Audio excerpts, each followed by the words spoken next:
All right. Hello, everybody. Hope you're doing well today. Happy Tuesday to you. Sorry it's been a few days. We've been out of town for a little bit of a long weekend this weekend. But we're back in the saddle this morning doing our Bible study, and we are excited to be here with you today. We're continuing on in First Timothy. And so today we're going to be in First Timothy chapter 5. We're going to do the first 16 verses of that. And I'm happy to do that with you. Today we're going to be talking a lot about family. Specifically, we're going to be talking about the church and people in regards to widows. This is near and dear to my heart. My mom is a widow, and so this is a passage that perhaps in the past, before that was a reality in my family, I might not have disregarded a bit more, but now having seen that and watching my mom live through that, I definitely have greater appreciation for. So we're going to talk about that this morning, and yeah, it's going to be a good time. So drinking some coffee from Walla Walla Coffee. It's a coffee company that I heard about online. Decided to try some. It's really, really good. As always, if a good coffee company wants to sponsor this video, you are more than welcome to. Folgers, don't apply. Maxwell House, nope. Just don't even try. Okay, there is that. Let's get into it. I'm going to start reading. I'm going to read a couple of verses and then stop for a minute, and then we'll get into some of the rest of it. So rather than read all 16 at once, here's what it says. 1 Timothy chapter 5, starting at verse 1. Do not rebuke an older man, but encourage him as you would a father. Younger men as brothers, older women as mothers, younger women as sisters, in all purity. Honor widows who are truly widows.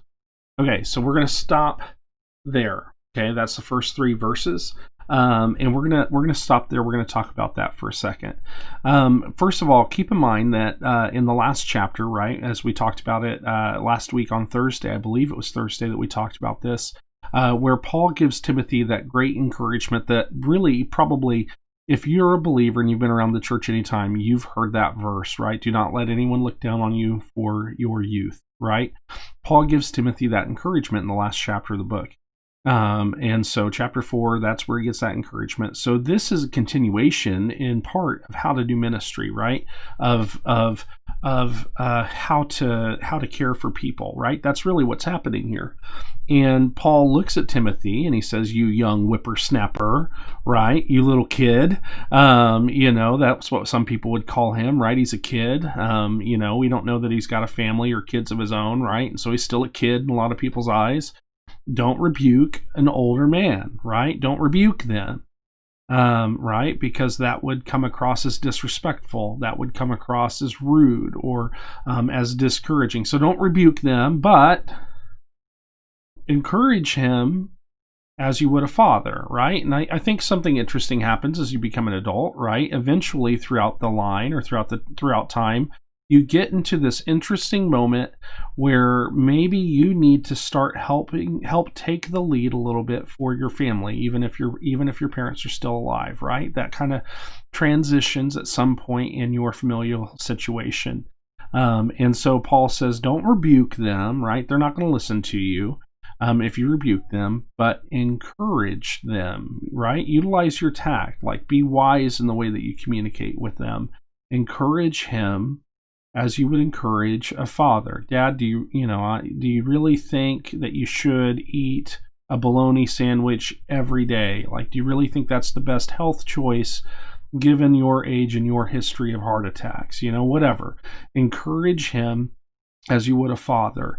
And so that's that communication. And then he moves in and he says, really, younger men as brothers, older women as mothers, younger women as sisters in all purity. Honor widows who are truly widows. Okay, so there's this conversation that's happening here where it's really saying, okay, Timothy, don't think that you're like some major authoritative figure who must be followed and everybody must listen to everything that you say, right? No. Just encourage them, like offer them some wise counsel, offer them what God has for them in an encouraging way, and let them decide. Let them make the choice. Don't rebuke them. Just give them what they need, right? And so that's a conversation that happens there. This reality that any authority that you think you have, you really don't have, and it's purely about loving people and encouraging them in the Word. And then verse 3 honors widows who are truly widows. Now that that sentence brings up a big question. When is a widow truly a widow, and when is a widow not truly a widow, right? Because the way that we define widows in our culture, of course, are women whose spouses have died, and so how can that not, you either are or you aren't by that definition. But what Paul does is Paul really breaks out a little bit more of a definition here and gives us some really wise counsel for the organization of the church in its attempt to minister to those who are the least of these, while allowing people within the church to also own their responsibility to their people. So it's a really great breakdown that Paul does here. Okay, he says honor widows who are truly widows, but if a widow has children or grandchildren, let them first learn to show godliness to their own household and to make some return to their parents, for this is pleasing in the sight of God. In other words, the church exists, right? The church exists to do what God calls them to do, but the church doesn't exist to replace what God has called the family to do, right? That's really what Paul is saying there.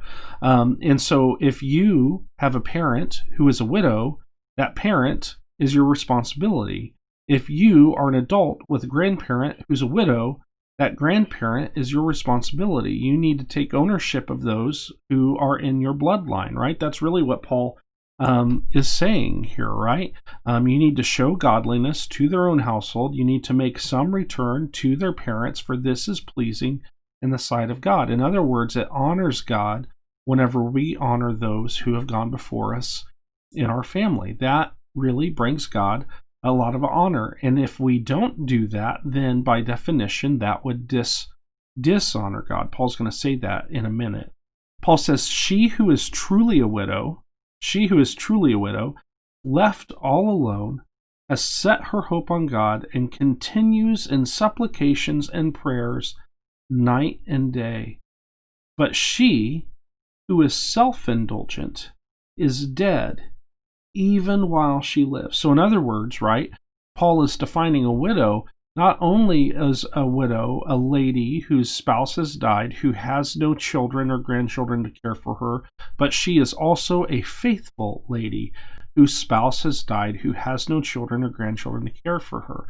When the word self-indulgent is used there, there's a lot of things that come to mind. Some of those are in self-indulgences, the ability to purchase on their own accord, right? In Paul's culture, a typical widow would have no means whatsoever, right? Would have no real wealth whatsoever. And so a widow who is self-indulgent doesn't necessarily need the church. Some commentators say that Paul is also speaking to sexual promiscuity. I don't know if he is or isn't in that, but some are saying that, right? But that through those methods, women are able to have their needs taken care of. I don't know. I don't know if I buy into that as much, but what Paul really is saying is that a widow who really doesn't have much, who really doesn't have anybody to take care of her, who really is faithful, the church is called to honor these people, right? Verse 7, command these things as well, so that they may be without reproach. But if anyone who does not provide for his relatives, and especially for members of his household, he has denied the faith and is worse than an unbeliever. In other words, you have a responsibility, I have a responsibility, right, towards the widows that are part of my family line. That's what I've been called to do, is to help make sure that their needs are covered. That's something that we've all been called to do. So God doesn't want the church to replace what the family should be doing. God wants the family to honor him by doing exactly what they should be doing. That's what Paul is saying there. Now then, verse 9, let a widow be enrolled if she's not less than 60 years of age, which in their culture would be an incredibly older lady, okay? You would be considered old by that point. That's not necessarily the same in American culture today. 60 can be quite youthful in American culture today, okay? Having been the wife of one husband, that is the same phrase that's used earlier in the book, where we said like one woman man. I don't think that this is saying that she could have never been divorced in her past, or maybe she could not be widowed a second time. I think what this is really saying is that she is faithful. She was faithful in her marriage, right? She literally was a one-man woman in her marriage, right? And is not pursuing another marriage at this moment, right? The wife of one husband and having a reputation for good works. If she's brought up children and shown hospitality, has washed the feet of the saints, has cared for the afflicted, and has devoted herself to every good work. In other words, if she has proven herself faithful, the church should be faithful to her. But, verse 11, refuse to enroll younger widows, for when their passions draw them away from Christ, they desire to marry and so incur condemnation for having abandoned their former faith. So what Paul is saying here is there is a group of ladies who for whom to experience a lifetime of or the rest of their life without a spouse, that would really be a hindrance to their faith, right? They are people who would be incredibly lonely, and so that in some ways would hamper their relationship with Christ, right?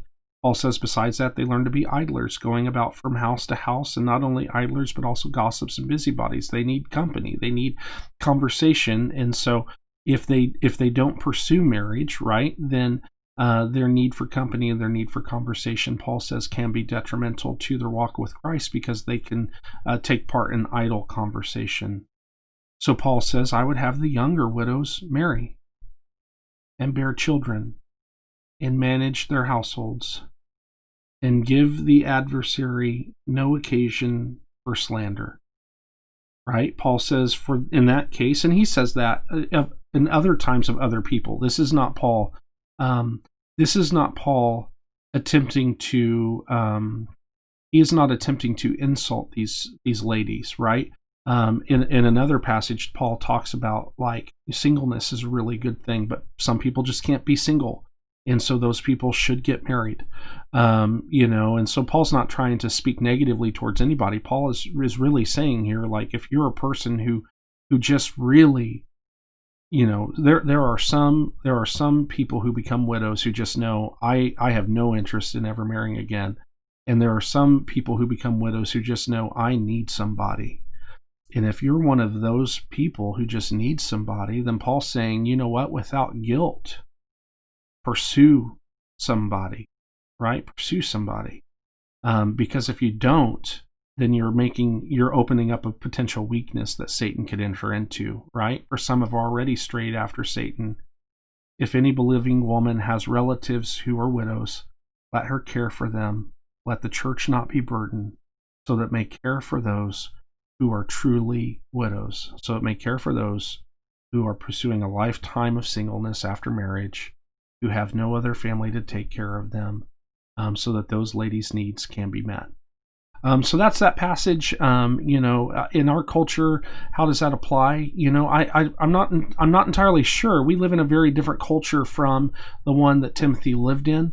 And so like for us, financial planning and things like that have made it to where more often people, once they become widows, are a little bit more financially independent, and so that financial burden may or may not be there for the church. But I can tell you from my experience with having a mother who is a widow, that the relational connection is a very, very important thing, and for the church to be willing to help adapt and meet those needs can be really, really crucial.